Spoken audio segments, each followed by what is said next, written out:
Good morning and welcome to Coffee Talk. Today we have a Manchester United versus Brentford preview.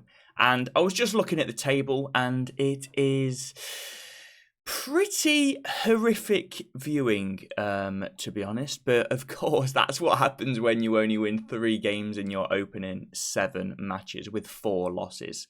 Obviously, this comes off the back of a Galatasaray defeat.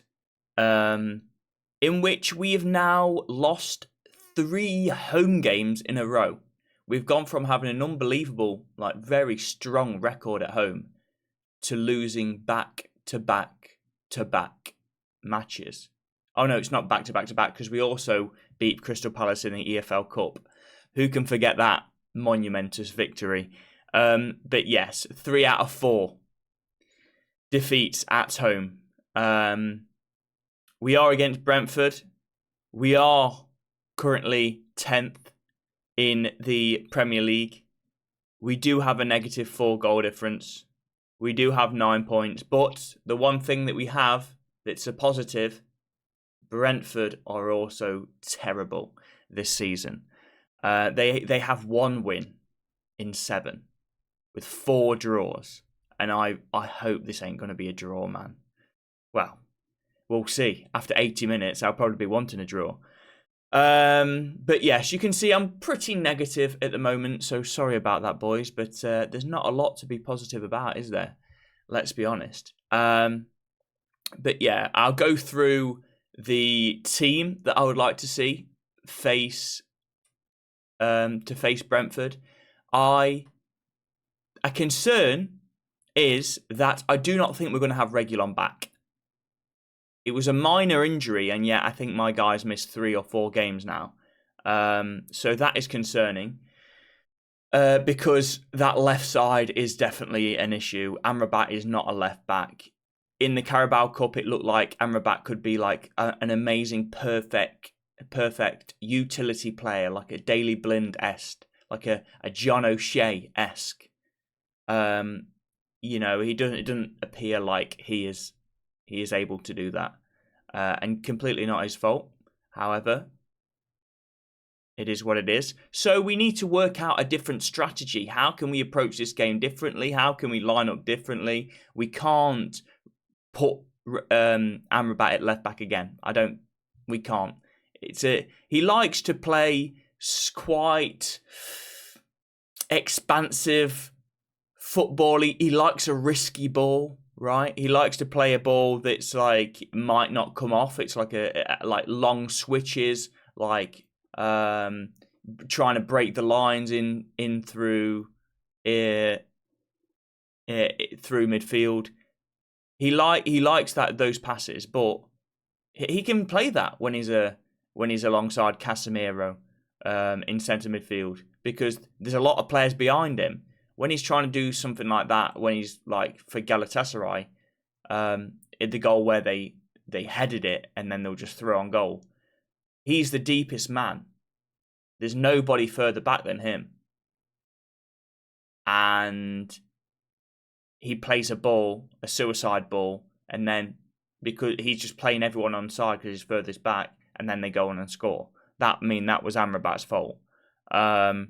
So we need to come up with a different strategy because I'm not even annoyed at Amrabat.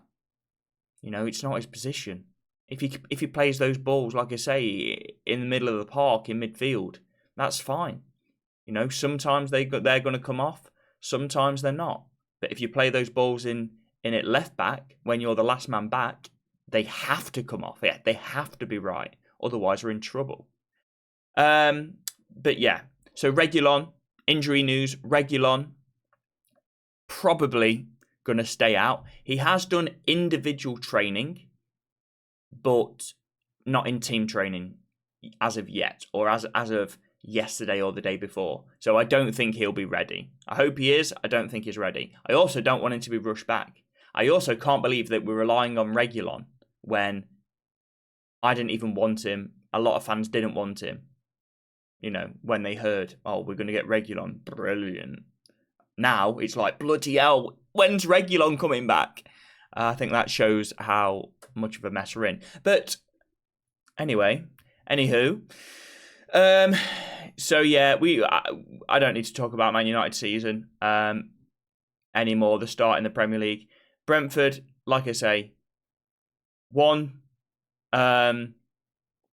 win in 7, 4 draws, and those that haven't been like 0-0 draws, those have been score draws. 1-1, a 2-1, and a 1-1 in their last 3 draws. 3 draws in their last 5. 10 goals scored, so they've scored more goals than us. 10 goals conceded. They've scored more goals than us and conceded less than us. That's nice. Yeah. Brilliant. Obviously, missing Ivan Toney. Missing him a lot. Do I think they've got any danger of going down? No. I think when Ivan Toney does come back, when's he coming back? Is it after Christmas? Crap. When's he serve his suspension? I think it's after Christmas. I'm not entirely sure, but I think it is. I think he'll be back this season. I think they'll be okay. So I don't think there's any danger of that. But yeah, Manchester United did win.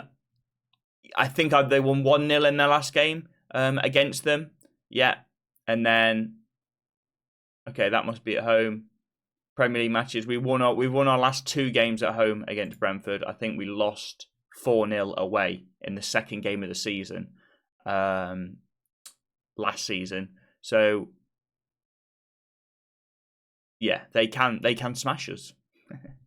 They can smash us. Obviously, with Ivan Toney, and the strength of Brentford, I think it's a little different. I don't think they will. Oh, please, I don't want to put my foot in it. I don't think they will smash us. Surely not. Please, man. Don't take the last bit of hope I have and not getting smashed against Brentford. Oh God. But yeah, you'll see they are draw FC really at the moment. I mean, they've gone from, a couple of wins and draws to sort of straight losses and with a few draws and mixed in there. So they haven't had a good start at all. But then again, neither should we. So it'll be Battle of the Shite. Battle of the Shite, which is great. Right, let's go into the lineups. So this is how we started the Champions League match. I believe we had Bruno on the right, Hannibal Mabry in the middle, Mount, Casemiro, Amrabat on the left. Amrabat I still haven't got a picture for. I need to check the website, see if it's updated and there is a picture. Rashford on the left. So Onana starting from the goalkeeper. Now, of course, we have all been critical of Onana. You can't not be critical. He's lost us points in pivotal moments of the game when we have momentum. A mistake has led to us completely losing that momentum, crumbling, losing matches. I think we could have 6 points, maybe 3 in the Champions League. Probably not 3. Well, we could do it 2-2. Yeah, I would say that. I think we go on to win that with that Onana mistake. 2-2. His mistake leads to a red card and, a red card. They didn't score the penalty, but leads to a red card. I think we win that, so that's 3 points. And I think probably the one where he threw in the back of his net when the shot squirmed underneath him. I think that was. I can't even remember what bloody game that was now. There's not been that many mistakes. But yeah, that we could have, maybe that would have led to at least a point. So he has cost us points, undoubtedly, at the start of this season. Do I want to put in Bayendir? I'm very reluctant to do so. I don't know how Bayendir plays. He could be worse than Onana, could be better than Onana. But I think we've signed a player, a goalkeeper. I think we deserve the opportunity to give him a season, right? He is still early on. He's playing with low confidence. He clearly has quality there because, you don't get to the final of the Champions League. And I think he's got to a semi-final before that. You don't do that without being a quality keeper. And nobody was saying, okay, Inter Milan got to the final of the Champions League despite Onana's clangers. Nobody was saying that, right? Onana was very much an integral part, and a key part. Pep Guardiola, mentioned in a press conference that Onana was even from an offensive point of view, Onana was a threat because of the balls that he could make with his feet from the back. What I don't want to see is another massive Onana mistake, and he comes out after and goes, "I must hold my hands up. I am playing shite right now." Because there's only so many times that you can hear that and be like, "Yeah, good on you, Onana. Owning up to your mistakes." But that means nothing if things don't improve. So yeah, Onana, I'm going to remain in goal. I think more and more fans would be turning towards Bayindir saying that they'd want him to start. However, I'm going to keep Onana in there. Amrabat, like I say, I alluded to, this must change. Amrabat cannot be in at left back. So what are we going to do? What are we going to do? Probably something equally as stupid. For me, this is equally as stupid. However, I think needs must. Right. Delo on that left side. Lindelof on the right side, playing it right back, which he has done on many occasions before. Normally sort of at the end of matches. Doesn't normally start at right back, but, I think he's got the fitness to do so. Not going to be the best right back in the world, but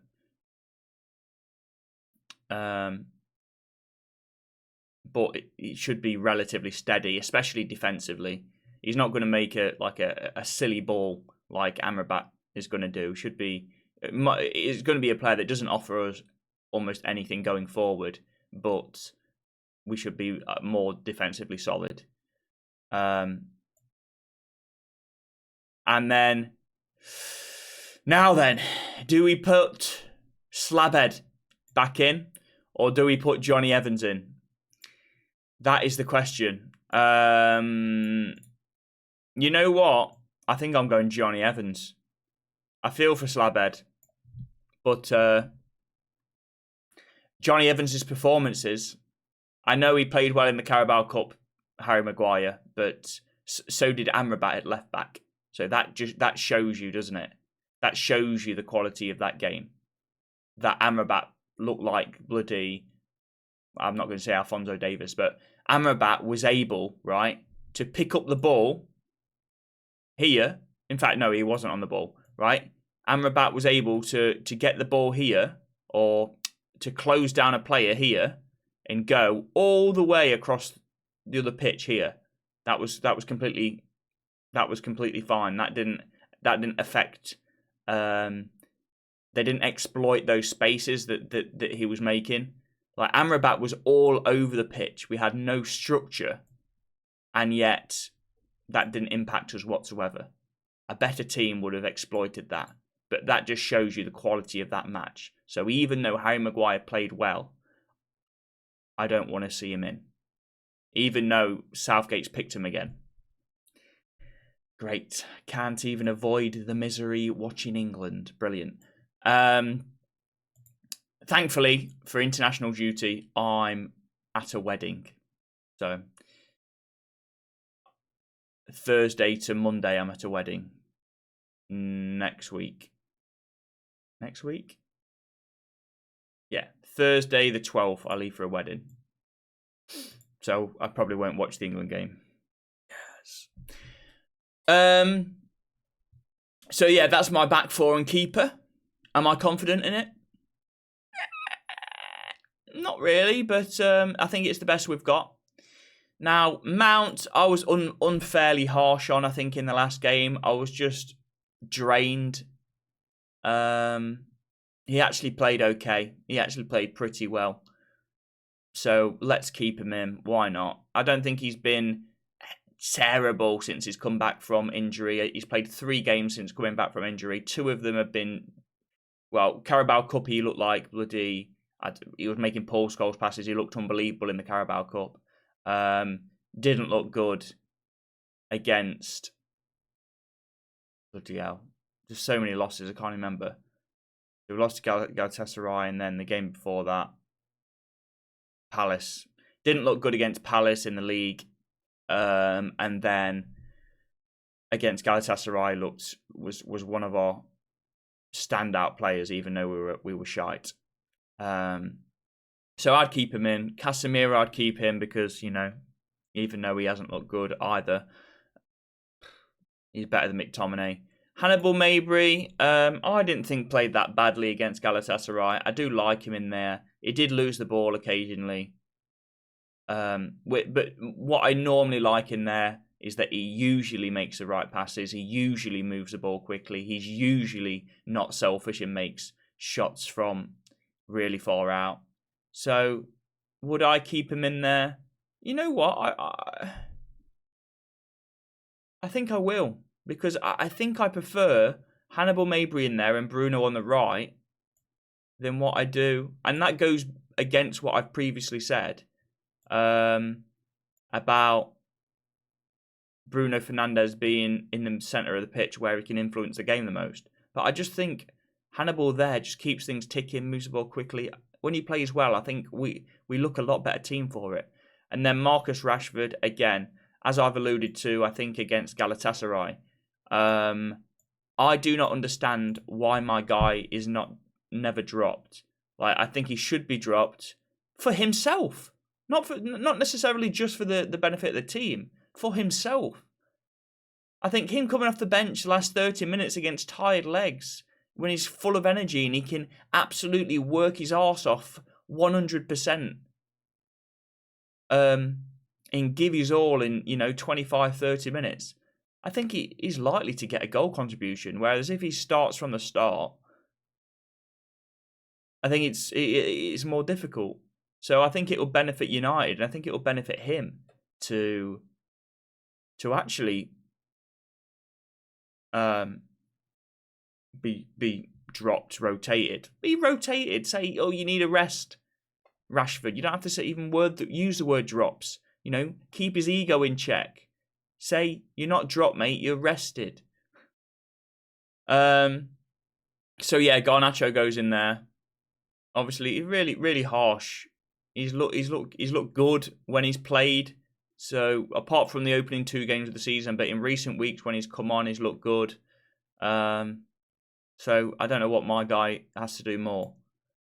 And then the only man that can really hold his head high, maybe Mount for some people, but the only man that can really hold his head up high is Rasmus Højlund. And thankfully, there is a bloody shining light this season, and that is Rasmus Højlund. He's been feeding off scraps, and he's still got goals. A lesser striker in Rasmus's position wouldn't have scored yet for United. They just wouldn't have. But he's done well, really well with the scraps that he's had. If that was Weghorst up front, mate, my guy's not had a shot. He's probably not had a shot, never mind scored. But yeah, Rasmus, he's different gravy. It'll be difficult for him against Brentford because they'll have a low block. They'll be difficult to break down. I am worried about that because United don't play well against those teams this season at least. So yeah, we need some creativity from somewhere, and that's what I want from United. I want us to not look out of ideas in attack, not look completely abject of ideas,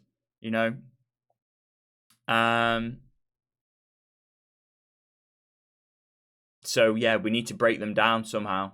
We need to break them down because that's just what we. Oh, Anthony is back as well. Actually, Anthony is back. Potentially, we can start Anthony on that right hand side and bring Bruno in the middle. You know what? Just for the fact that we haven't seen that in a while, we were shite. By the way, you know, some of this season we have had Anthony for, and we were absolutely shite. I'm going to use this as Anthony, right? I know I have got Anthony's picture, but I can't be asked to find it. Yeah, some of the season in which we had Anthony, we were shite. However, let's bring him back because we haven't seen it for a while. And I think he should be up to... he should have fitness now.